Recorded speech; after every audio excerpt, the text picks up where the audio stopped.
사건 사고가 끊이지 않는 대한민국 안전사회 건설 프로젝트 국민안전기획부 첫 방송을 시작합니다. 와! 네, 외교 안보 파트를 맡고 있는 문부장입니다. 네, 국민생활안전 파트를 맡고 있는 찌라시입니다.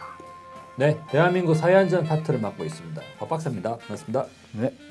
네, 먼저 한 주간의 안전 문제를 브리핑해드리는 시간을 갖도록 하겠습니다.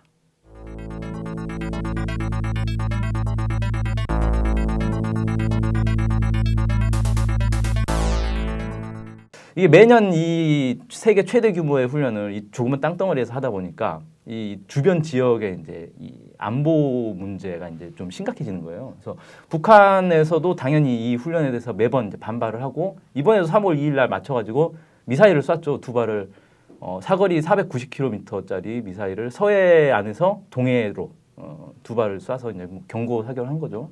북한뿐만 아니라 중국이나 러시아도 이 훈련에 대해서는 계속해서 이제 반대 목소리를 내고 있습니다. 그래서 이런 훈련을 이제 계속하면서 이 군사적 위기, 충돌 위기가 계속 고조되고 있다. 이런 얘기를 좀 해볼 수 있겠습니다. 사실 세계 어느 나라도 그 군사 훈련을 딱 상대를 대놓고 그러니까 너를 노리고 하는 훈련이야. 하는 훈련을 하는 나라는 우리밖에 없는 거예요.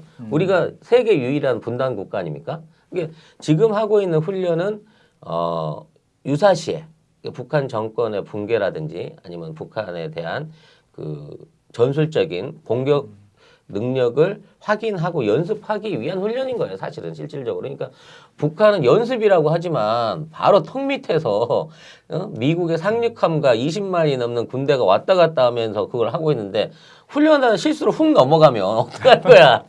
그 생각 안 할 수 없는 거잖아요. 그렇죠. 그러니까 군사적 위협으로 느낄 수밖에 없는 거예요. 저기 매년 3월마다 북한군도 아주 초긴장 상태로 우리 훈련을 지켜보고 있어야 하는 부분이기 그렇죠. 때문에 가뜩이나 그 배고프고 힘든 입장에서 비용면으로 따지나 국력면으로 따져 북한한테도 아주 치명적인 어떤 위협이 될 수 있는 것만은 사실인 거죠. 근데 이게 이제 이 훈련의 목적이 뭐냐면은 그 매년 그 지휘소 훈련이라고 그러는데 우리가 이제 미국에서 오는 새로운 그 부대들 증원돼서 올 수 있는 부대들하고 어떻게 손발을 잘 맞춰서 이게 그 군사적인 협력이 가능한가를 꾸준히 확인하면서 연습하고 있는 거거든요. 그러니까 사실은 전쟁 연습을 매년 3월 달마다 하고 있는 거예요. 우리 입장에서는. 그래서 모르겠습니다. 우리가 지금 현재 군사력 그 주권을 작전권을 갖고 있지 않는 상황에서 이 훈련이 이런 기동 훈련이 연례 행사처럼 꾸준히 이루어지고 있는 것은 언젠가 진짜 그 우리나라의 의지와 상관없이 어떤 북한하고의 어떤 그 전면전 내지는 국지전이 일어날 수 있는 요인을 안고 있는 부분이 아닌가 싶은 생각이 들어요. 지금 뭐 오바마가 자 돌격하면 한국군은 가야 되는 거 아닙니까? 그렇죠. 지금 상황이 맞춤형 억제 전략이라고 아까 말씀하신 것처럼 여러 가지 대응 방안을 지금 이제 지휘소 연습을 하고 있는데 북한이 핵무기를 사용할 징후가 임박했다고 판단이 되면 왠지 쏠 것 같다. 라는 느낌이 들면 그 느낌만으로 한미연합군은 육해공군의 모든 전력을 총동원해가지고 초전 박살, 선제 타격을 한다는 겁니다. 그 방안까지도 지금 포함되어 있어요. 이 김관진 국방장관이 작년에 이야기했거든요. 키리졸브 훈련 때부터 적용한다. 그 만약에 이번에 3월 2일 날 북한이 미사일 두 발을 쐈어요. 그 그렇죠. 미사일이 동해안으로 안 가고 남쪽으로 왔는데 거기에 핵미사일이 달려있으면 아까 찌라시님 말씀대로 우리가 지휘권 없는 게 드러나는 거죠. 왜냐하면 미국이 주도하는 훈련이다 보니 단거리 미사일, 뭐 중거리 미사일, 뭐 미국까지만 안 오면 장거리 미사일이면 이거는 이제 분위기가 그렇게 되는 거예요. 근데 대한민국 오는 미사일은 뭡니까? 대한민국에 대륙간 탄도미사일 와요? 단거리 미사일, 뭐 중거리 미사일 오잖아요. 대한민국에. 근데 우리 군은 어떻게 되겠습니까? 아니 우리나라가 올 수 있는 미사일을 쏘는 데는 그냥 가만히 왜? 미국 애들이 가만히 있으니까 우리도 가만히 있다가 갑자기 뭐 장거리 미사일 쏜다 그러면 미국에서 난리치니까 여기도 갑자기 난리치는 이게 뭐 하는 거예요 이게? 우리나라 어느 나라 군대입니까? 대한민국 군대 아니에요?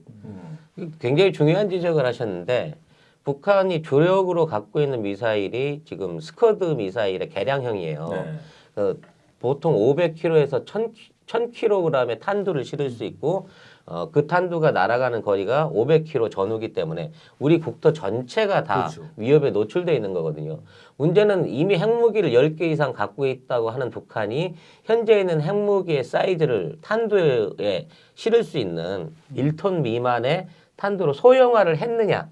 이 소형화 기술이 사실은 무서운 거란 말이죠. 그게 만일 그 소형화가 달려 있다면 정말 우리는 소형화된 탄두가 장착이 되어 있는 미사일이 있다고 확인되면 우린 정말 대응할 수 있는 방법이 없습니다. 사실상. 그 작년에 주한미군 사령관이 이야기했어요. 작년 말에 그 스케포로티 미군 사령관이 소형화도 달성한 것 같고 그것을 실전 배치하고 있을 가능성이 대비해야 된다라고 이야기를 했었죠.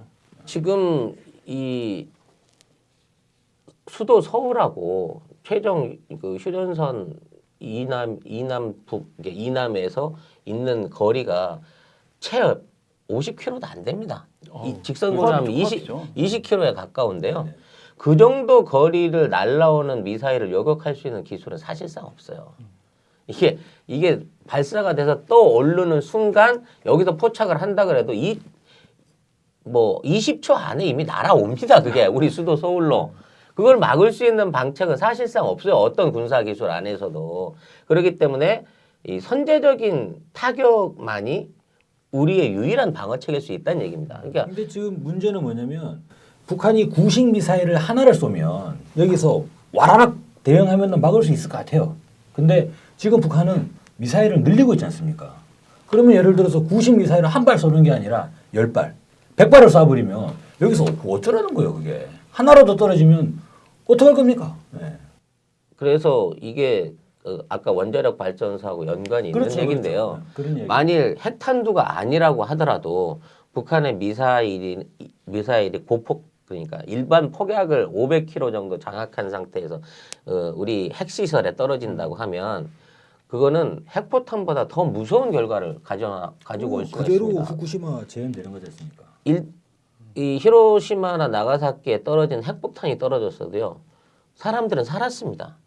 그 폭격에 몇십만 명이 죽긴 했지만 그 도시 자체가 못 쓰게 되진 않았어요. 하지만 핵 발전소라고 하는 거는 그렇네요, 진짜. 무한한 핵물질을 끊임없이 뿜어내는 어떤 핵물질의 보고 같은 겁니다. 우물 같은 거예요. 만일 핵 발전소에서 사고가 난다고 하면 그 주변에 몇백 킬로 안에 있는 모든 땅들이 수백 년 동안 사용할 수 없는 땅이 된다는 면에서 사실 핵폭탄 한 발보다 더 무서운 게 핵발전소인 거예요. 핵폭탄 하나에 실릴 수 있는 핵연료의 양은 채 1톤이 안 되지만 핵발전소 안에는 수천 톤의 핵물질이 저장돼 갖고 있습니다. 더군다나 발전소 이외의 저장 공간. 그러니까 수조나 이런데 그 폐연료봉을 담아놓는 이런 거는 폐연료봉을 다 담아놓고 있으니까 수천 톤에 달하는 폐연료봉을 담아놓고 있는 건물은 조립식으로 만들어진 아무런 방제가 돼 있는 공간이 아닙니다. 누가 단단하게 경남 연기로 돼 있는 핵 발전소를 쓰겠어요. 그 옆에 저장 용지에 있는 그 경락 건물을 쏴버리면 그 자체로 해가지고 핵포탄 100발을 쏘는 것보다 더 큰 효과가 나버리는데. 그래서 체르노빌이 지금까지도 못 쓰고 있는 거 아닙니까, 사람들이.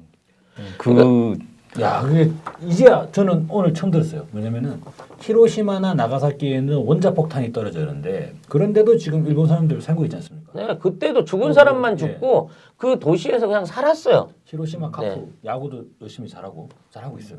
그런데 이상하게 체르노빌은 사람이 거의 한 30년 되지 않았습니까? 예, 그런데 지금도 이제 사람이 살 수 없는 거기에는 핵물질의 양이 다른 거군요. 그렇죠. 네. 이게 폭탄 한번 떨어지고 끝. 소량 이제 폭발한 것이고. 네. 그리고 뭐 낙진 좀 떨어지면 끝인데 체르노빌과 후쿠시마는 대량의 핵물질이 있다. 무려 100만 년 동안 없어지지 않는 핵물질들이 수천 톤씩 묻혀 있는 게 우리의 핵발전소입니다. 그러니까 우리가 지금 핵 미사일을 그냥 안고 살고 있는 거네. 그렇죠. 언제 터질지 모르는 핵 미사일을. 원자탄 수천 발에 해당하는 핵 물질들을 그냥 조립식 건물 수조 안에다 넣어놓고 처리할 방법이 없어서 그냥 보고만 있는 거예요. 현지도. 아니, 그러면 정말로 이 북한의 핵이 대한민국 안전에 심각한 위협이다라고 하는 내용이 어차피 예전부터 북한의 미사일이 핵미사일하고 똑같은 효과야. 위협이고, 북한의 핵은 미국의 안전에 심각한 위협인 거네요. 그냥. 왜냐면은 대한민국이나 일본을 공격할 수 있는 미사일은 북한이 예전부터 있었지 않습니까? 그렇죠. 굳이 핵미사일 안 쏴도 굳이 그것을 소형 핵을 만들어 가지고 개발했습니다. 이런 거 안 하더라도 그냥 재래식 미사일로 핵발전소를 공격해 버리면 핵폭탄보다 더 높은 효과를 얻을 수가 있는데 일본도 핵발전소 많으니까. 네. 그런데 미국은 얘기가 달라지죠. 왜냐하면 미국으로는 보낼 수 있는 수단이 없으니까. 그래서 북한처럼 단거리와 중거리, 중장거리 미사일을 모두 개발하는 이런 나라는 사실은 드물어요. 네. 그러니까 이 미사일 자체가 정치적으로 사용되고 있는데 우리나라에 위협이 되는 거는 중단거리, 그러니까 500km 이내에 있는 미사일들이고 그런 미사일들이 현재 북한은 2,000발 정도가 있다고 추산이 됩니다. 추산만 되는 거죠.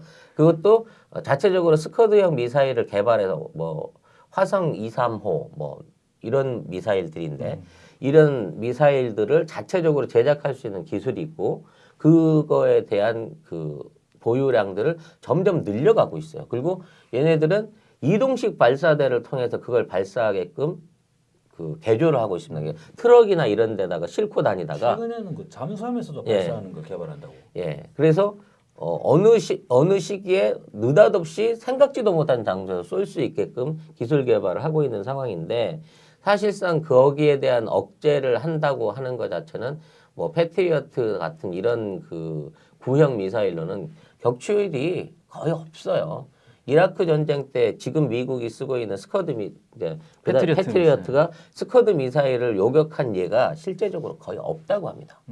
그러니까 우리 입장에서 지금 있는 패트리어트 미사일을 믿고 그게 우리 북한에서 발사하는 어떤 미사일들을 막아줄 것이라는 기대는 사실은 전혀 과학적으로 근거가 없는 거예요. 확률상으로 나오질 않는다니까.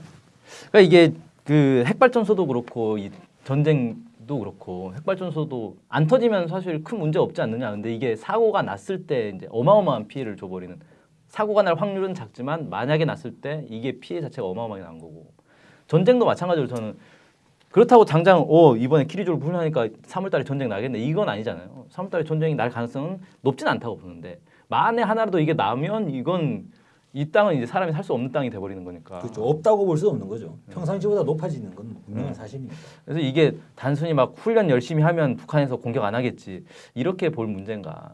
좀 월성 원자로도 마찬가지 비슷하다고 봅니다. 그렇다고 해서 월성 원자로가 다음 주 터진다는 건 아니에요. 하지만 이거를 보강 조치를 안 하면 반드시 문제가 됩니다. 그건 맞잖아요. 그거는. 그렇죠. 정부도 보강하겠다고 하니까. 근데 그런 보강을 하는 과정에서 과연 우리나라의 공무원이나 이런 그런 부분에서 이것을 언제 한번 깔끔하고 명백하게 온 국민이 박수를 보낼 만큼 그렇게 한번 훌륭하게 일을 처리해 본 적이 있었던가. 저는 어떤 생각이 드냐면 나 있을 동안만 사고 안 나면 된다 이런 생각을 다들 하고 있지 않을까. 정부 입장에서도 내 임기 끝날 때까지만 사고 안 나면 상관없다. 그거는 사실 대책 없는 폭탄 돌리기예요. 어느 손에서든지 터진다니까. 그렇죠. 째깍째깍 도화선은 타들어가고 있는 것이고 어느 시점에서 터지느냐에 대한 문제를 잡고 있으면서 이거를 강경하게 밀어붙인다고 하는 거는 이거는 금전의 논리로도 해결할 수 있는 부분이 아니에요. 그 제가 한 가지 또 사례를 말씀드릴게요. 저희가 이제 곧 조만간 세월호 1주기가 되는데 안전사고 또 나타났습니다. 지난 2월 28일에 다들 아실 겁니다. 충청북도죠. 충북 보은의 한 놀이공원에서 12살 어린이가 그 놀이기구를 타다가 거기서 곧바로 아래로 추락해가지고 현장에서 사망하는 그런 안타까운 사고가 있었습니다. 이른바 짚라인이라고 불리는 그런 놀이기구인데 문제는 그 자리에 저희가 세월호 이후 과정에서 2번 다시 재발을 방지하겠다. 정부에서 대책을 마련하겠다. 대한민국 안전사회 건설하겠다. 이런 이야기들이 많이 있었지만 실제로 너무나 이 허술한 안전관리 하다 못해가지고 그 놀이기구 밑에 그물망도 없었어요. 떨어지면 무조건 죽는. 그렇죠. 그러니까 그렇게 된 거지 않습니까? 그런 규정이 없는가? 그런 놀이기구가 전국의 그 관광지마다 많습니다. 이게 그 고저차를 이용해 갖고 와이어에다 도로래를 걸어서 그냥 타고 내려가게 하는 말 그대로 세상에서 제일 간단한 어떤 그냥 떨어뜨리는 거. 떨어뜨리는 거거든요. 그냥 예. 선 안에 묶어서 안전 대책도 없이 사람을 그냥 보내는 거예요. 그런 부분에 있어서 20대 초반에 안전 그 특별한 교육을 받던 알바생이 허리에 도로래 그 안전장치 그러니까 그 안전 그걸 뭐라 그래야 되나 그 안전 고리를 걸지 않은 상태에서 애를 출발시켜 버렸다는 거 아니에요. 그러니까 안전 고리가 문제가 된 게 아니라 일단 기본적인 그 방책상으로 안전 고리가 아니면 다른 사람들도 다 떨어져 죽을 수밖에 없는 구조를 갖고 있다는 얘기나 똑같은 거예요, 그게. 근데 그런 것들을 지자체가 마구잡이로 허가를 해주고 그런 영업들이 일어나고 또 그런 식으로 그 희생될 때 보면 책임지는 거는 그런 그 교육을 안 받은 알바생의 이제. 실수. 그렇죠. 그리고 걔만 처벌을 받고 그 놀이기구는 한 일주일 지나면 안전점검 끝나서 또 해. 이렇게 또 재사용되고 있다는 게 문제가 되는 거죠. 이 박근혜 대통령의 규제 완화 이거는 정말 피해갔으면 좋겠어요. 안전 문제는 규제를 완화하면 안 되는 거죠. 그렇죠. 근데 적어도 이런 좀 일괄적이고 국민들이 믿을 수 있을 그런 이제 안전 조치를 취해가면서 월상 원자로나 아니면은 뭐 다른 일들이나 국민들에게 설득을 이제 요청을 해야지. 뭐 계속적인 끊이지 않는 사건 사고가 일어나는 상황에서 정부의 말을 믿어달라. 믿을 수가 없지 않습니까? 네, 다음 내용으로 넘어가서요. 아까 그 키리졸브 훈련 얘기한 거랑 좀 이제 연관되는 건데 3월 2일 날 그 북한에서 그 우리민족길이라는 사이트가 있어요. 북한에 그 사이트에서 뭐라고 보도를 했냐면 이 남쪽에서 대북 전단을 자꾸 살포하는데 그 삐라라고 하죠. 삐라를 자꾸 살포하는데 만약에 이 3월 달에 또 삐라 살포하겠다고 하는데 살포를 하면 이 저번에는 이제 총으로 이렇게 고사총으로 풍선을 맞추려고 했는데 이번엔 대포나 미사일도 쏠 수 있다. 이렇게 이제 발표를 했어요. 근데 여기에 대해서 통일부 당국자가 뭐라고 했냐면 민간 단체에서 아직 계획을 발표한 게 없기 때문에 뭐 우리는 추가로 할 건 없다. 할 계획은 없다. 그러니까 추가로 뭔가 조치를 취할 계획은 없다. 이렇게 이제 얘기를 했단 말이에요. 그러니까 북한에서 대포나 미사일도 쏠 수 있다라고 하는데 거기에 대해서 이렇게 대책을 세우겠다 이런 게 지금 정부 입장에서 이거만 전혀 없는 거죠. 쏴봐 이거지. 어? 설마 쏘겠어? 설마 풍선 날리는데 미사일 쏘겠어? 이런 생각. 작년 10월 달에 보면은 우리 정부 입장이 그랬지 않습니까? 민간 단체의 표현의 자유니까 어쩔 수 없다라고 해놓고 인근의 군 전부 다 비상 대기에 들어갔지 않습니까? 네. 인근 신호등. 우리 장병들 그날 엄청 고생했을 거예요. 그 심지어는 어떻게 하냐면 이제 군사 분계선 근처에서 난리잖아요. 그러면 그 군 부대에서 그 부대장 명의로 해서 주민들한테 그 주의하라고 돌려요. 그 종이를 오늘 뭐 삐라 날리는데 뭐 위험할 수 있으니 조심하십시오. 이거 전단을 돌리더라고요. 그 탈북 단체들의 표현의 자유를 위해서.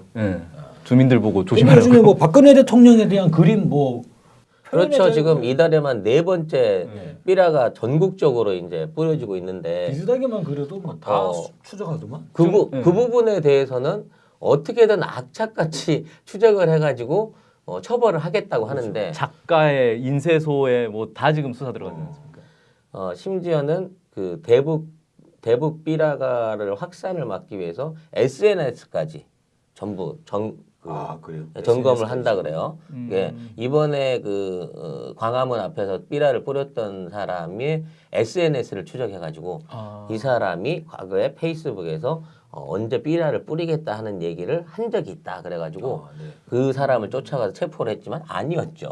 그러니까 결국은 그 삐라를 뿌리는 북한으로 보내는 삐라는 인권위에서도 표현의 자유이기 때문에 막을 수 없다고 하면서 현실 정치와 대통령을 비방이 아니지. 아니 그냥 표현 비판이야 비판.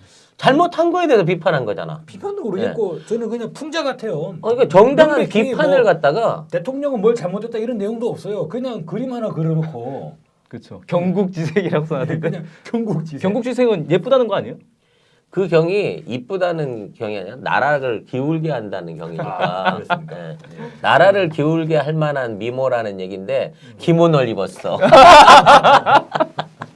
근데 이런 그 삐라에 대한 거를 처벌하겠다고 하도 처벌할 규정이 없어요, 사실은. 쓰레기 투기밖에 없어, 법적으로. 아니 그래서 그 탈북자 단체들도 그 쓰레기 무단 투기로 고발을 당한 상태예요 이미. 그 환경 단체에서 고발했더라고요.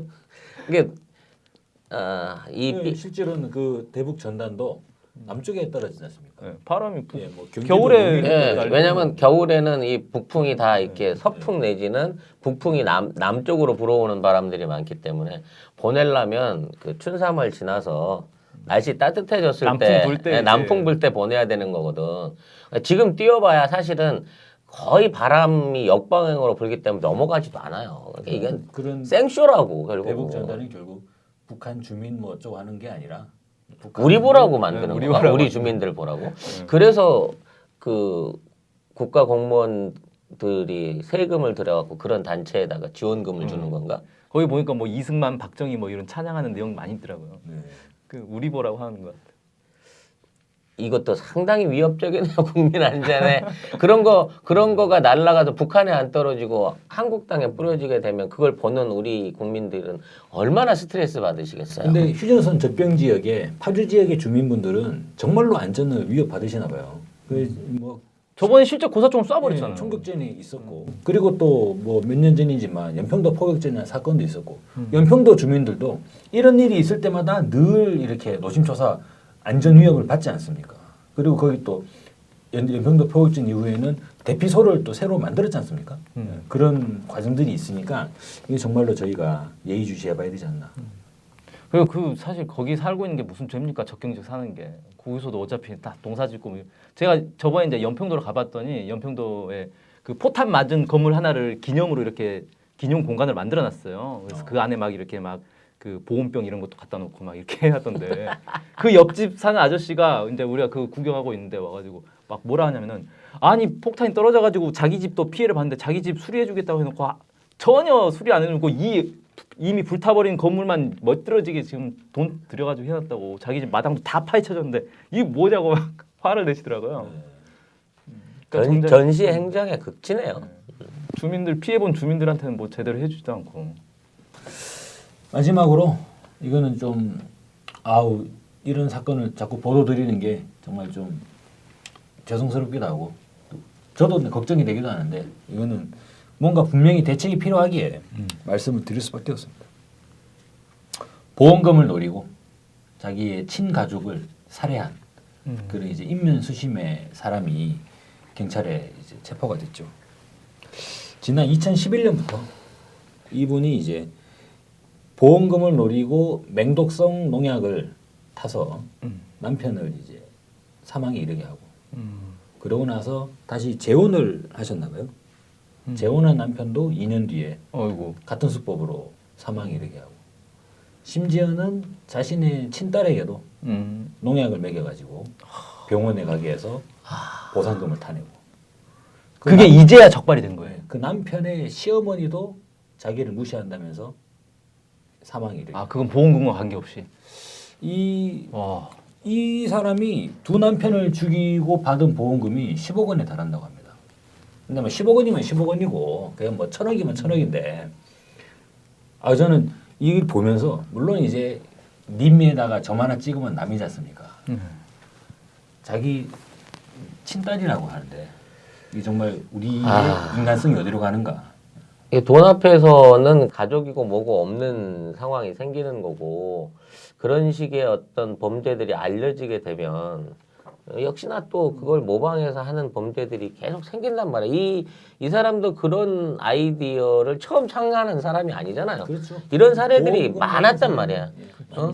이게 전문적인 보험 사기범들, 교통사고나 자해공갈 같은 거 하는 사람들 내지나 이런 사람들에게 뭐냐면 다 경제적인 이유인 거예요. 돈 때문에 이게 일어나는 거거든. 근데 이런 부분에 있어서 갈수록 사람들의 심리가 피폐해지고 또 금전에 대한 어떤 욕망이 끝없이 이렇게 올라오고 있는 부분에서는 이거를 뭘로 해결을 할 수가 있을까요? 그러니까 딱 생각을 해보면 처음 2012년인가 11년도에 처음 남편을 죽였을 때 보험금 나왔을 거 아니에요. 그렇죠. 그걸로도 사실 몇 억 받았을 건데 그걸로 만족 못하고 또 죽인 거 아닙니까? 뭐 어떤 사연이 있을지는 뭐 야, 모르는 진짜. 일이지만 가족이 무섭네. 아, 지금부터 이제 가족들한테 잘해야 될 것 같습니다. 갑자기 긴장되네요.